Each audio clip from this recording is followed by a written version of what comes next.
My delegation is of the opinion that only negotiation with the Algerians will solve the problem.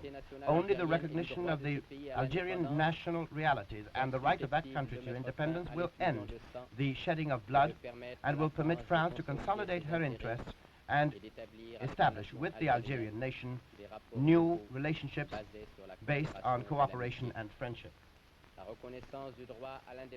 The recognition of the right of the Algerian people to independence is in the interest of France herself and would be quite in keeping with her traditional and liberal traditions. Mr. Chairman, gentlemen, His Majesty the King of Morocco and his government have never ceased to use all their efforts to bring together the points of view there and to seek out a just and peaceful solution to the problem of Algeria. Unfortunately, these efforts have not always been correctly understood nor weighed by the French government. The increase in the rhythm of the war in Algeria forces us to deplore again the thoughtless action of the kidnapping of the Moroccan plane on the 23rd of October 1956, which stopped the Tunisian conference from taking place and therefore made it impossible for some agreement to be arrived at between the heads of the Algerian peoples and France. This was an act which was contrary to the laws of aerial navigation, and therefore we could not countenance such an action. His Majesty the King of Morocco, in Tangier last September, expressed an appeal that this dramatic situation be ended, which troubles the peace and security in the north of Africa.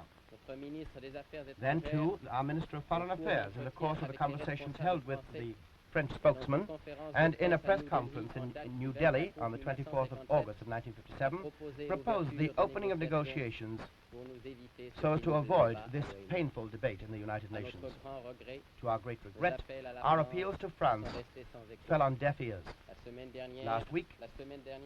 Even last week, His Majesty the King of Morocco and the President of the Tunisian Republic conferred in Rabat and addressed a pressing appeal to the two parties, and I quote, to undertake negotiations that will lead to a just solution and thus assure the cementing of the sovereignty of the Algerian peoples in accordance with the principles of the United Nations, and also safeguard the legitimate interests of France and her nationals, unquote.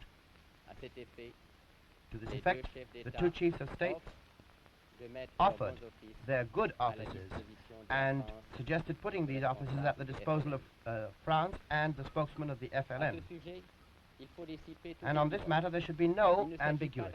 This is not a question of arbitration. This is good offices, mediation in other words.